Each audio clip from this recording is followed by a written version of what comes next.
Yeah, well, you know, Sam plays extremely well on clay. She really, you know, has had really good results at Roland Garros, and she loves playing out here and has already had a few matches under her belt playing the Fed Cup and winning a couple of matches here in really good form. So it was a good test for me today, and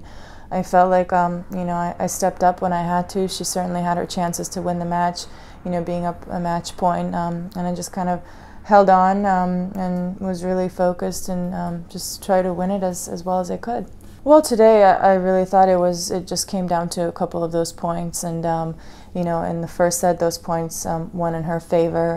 You know, even though I had little chances, you know, she came up with really good shots or great first serves, and there's not much I could do. And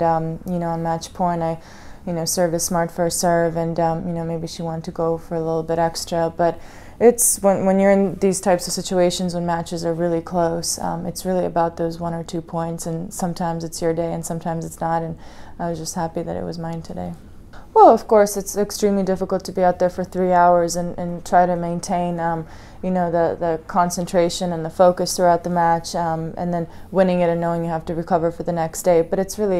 part of their jobs, and you know, I love playing tennis, and I know that that's what comes with it, is the territory of, okay, if you win a long match, no matter if it's short, long, tough, hard, and it's not the final, then there's always the next one to go. So it's really about having that mentality, and sometimes if your body is just too tired, maybe mentally you can get yourself through.